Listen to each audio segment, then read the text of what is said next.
కళ్యాణ్ చేసిన హరిహర వీరమల్లు మూవీపై సీఎం రాష్ట్ర కార్యదర్శి శ్రీనివాసరావు హాట్ కామెంట్స్ చేశారు. చరిత్రలో హరిహర వీరమల్లు అనే వ్యక్తి లేడు. కల్పిత కథను తెరపైకి తెచ్చి ముస్లిం వ్యతిరేక ద్వేషాలను రగిలించే కుట్ర చేస్తున్నారని ఫైర్ అయ్యారు. ఉన్నత స్థాయిలో ఉన్న పవన్ కళ్యాణ్ కల్పిత కథల్లో భ్రమలు సృష్టించడం కరెక్ట్ కాదని ఆగ్రహించారు. ఆర్ఎస్ఎస్ తీర్థం పుచ్చుకున్న పవన్ కళ్యాణ్ ఆ సంస్థ ప్రయోజనాలకు అనుగుణంగా సినిమా నిర్మించాడని మండిపడ్డారు సిపిఎం రాష్ట్ర కార్యదర్శి శ్రీనివాసరావు.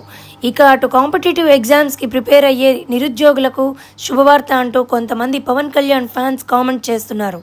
నిరుద్యోగులందరూ హరిహర వీరమల్లు సినిమా చూడండి. ఈ సినిమా నుండి పోటీ పరీక్షల్లో 10 మార్కుల ప్రశ్నలు వస్తాయని చెబుతున్నారు.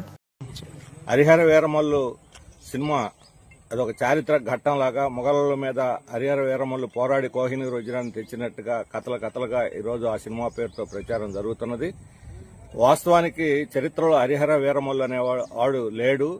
కేవలం మొఘలులు కోహినూర్ వజ్రం ఈ 2 వాస్తవాల మీద మిగతా అన్ని కూడా కల్పిత కథలు పెట్టి ఆ పేరుతో ముస్లిం వ్యతిరేక ద్వేషాన్ని పెంచేదానికోసం ఈ సినిమా ఉన్నట్టుగా ఆ ప్రచారాన్ని బట్టి వస్తున్నటువంటి ప్రేక్షకుల అభిప్రాయాలను బట్టి తెలుస్తా ఉన్నది. వాస్తవానికి చరిత్రలో కల్పిత గాథని ఒకటి పెట్టి ఈ రకమైనటువంటి ఇది చేయటం సరైనటువంటిది కాదు. అందులో పవన్ కళ్యాణ్ లాంటి ఒక ఉన్నత స్థానంలో ఉన్నటువంటి వ్యక్తి ప్రజలకు వాస్తవాలు చెప్పాల్సిన పోయి కల్పిత కథలను చరిత్ర కింద చూపెట్టి భ్రమలు సృష్టించడం సరైనది కాదు. అందుకని సినిమాలో బయట పోస్టర్లో ప్రచారం అన్నింటిలో కూడా ఇది చరిత్ర కాదు కల్పితం అనే ప్రచారం కూడా దీంతో పాటు వేయాలని చెప్పి సిపిఎం డిమాండ్ చేస్తున్నది. అంతేకాదు కోహినూర్ వజ్రం అనేది ఇక్కడ కృష్ణా ఒడ్డున దొరికినప్పటికీ కర్ణాటక ఆంధ్ర బార్డర్లో అది అక్కడి నుంచి రాజుల చేతుల్లోకి పోయి కాకతీయ రాజులు అక్కడి నుంచి ఢిల్లీ సుల్తాన్లు అక్కడి నుంచి మొఘల్ నుంచి నాదిర్షా నుంచి ఆఫ్ఘనీ రాజుల నుంచి సిక్కు రాజన్ సింగ్ రాజుకి అక్కడి నుంచి ఫైనల్ గా బ్రిటిష్ వాళ్ళకి చేరి బ్రిటిష్ వాళ్ళు ఇక్కడ దొంగతనంగా మన దేశం నుంచి తరలించి పోయి బ్రిటిష్ అక్కడ రాణి కిరీటంలో దాన్ని పెట్టారు. ఆ తర్వాత భారత ప్రజల నుంచి వ్యతిరేకత రావడంతో అక్కడి నుంచి అది మ్యూజియంలో ప్రస్తుతానికి పెట్టి ప్రదర్శన చేస్తున్నారు. అది మన జాతీయ సంపద కోహినూర్. అది ఈరోజు బ్రిటిష్ వాళ్ళ చేతుల్లో చేరింది. మొఘళ్ల కాలంలో ఎన్ని అక్రమాలు కొంతమంది రాజులు చేసి ఉండొచ్చు. ప్రతి రాజు మొఘలు ముస్లిం అని లేదు, హిందూ అని లేదు, రాజ్యకాంక్షతో మనుషులను చంపేశారు, భూములు ఆక్రమించారు, దుర్మార్గాలు చేశారు, మంచి పనులు చేసిన వాళ్ళు ఉన్నారు. ఈ ఫ్యూడల్ వ్యవస్థకు ప్రతినిధులు వాళ్ళు. అటువంటి సమయంలో మొఘళ్ళు కూడా చాలా యుద్ధాలు చేశారు, భూములు ఆక్రమించారు. కానీ ఆ కాలంలో సృష్టించబడిన సంపద అంతా మన దేశంలో ఉండిపోయింది. మొఘళ్ళు కూడా ఇక్కడే ఆఖరి మొఘలు చక్రవర్తి కూడా బ్రిటిష్ వాళ్ళతో పోరాడే చనిపోయాడు. కానీ ఆ తర్వాత వచ్చిన బ్రిటిష్ వాళ్ళు మన సంపదనంతా దోచుకొని బ్రిటన్కు తరలించుకుపోయారు. చివరి కోహినూర్ వజ్రాన్ని కూడా తీసుకుపోయారు.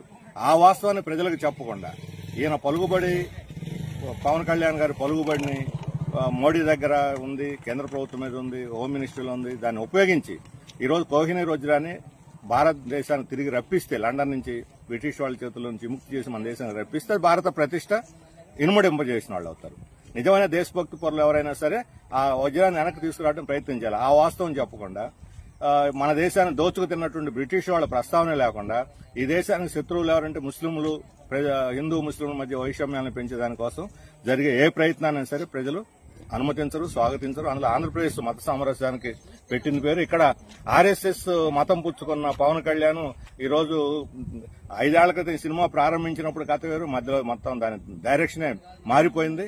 ఈరోజు ఆర్ఎస్ఎస్ ప్రయోజనాలకు అనుగుణంగా దీన్ని తిరిగి పునర్నిర్మించి ప్రజల్లో ద్వేషాన్ని పెంచడానికి దీన్ని తీసుకుంటున్నారు. అందుకని దీన్ని మేము పూర్తిగా ఇది చరిత్ర కాదు, ఇది కల్పితం. కల్పిత కథలు ఎన్నైనా తీసుకోవచ్చు. బాహుబలి లాంటి సినిమాలు వచ్చినాయి, ఇటువంటి ఎన్నో వస్తుంటే డబ్బులు చేసుకోవడానికి వ్యాపారంగా ఏమైనా చేసుకోవచ్చు. సినిమా తీసే హక్కు వాళ్ళకు ఉంది.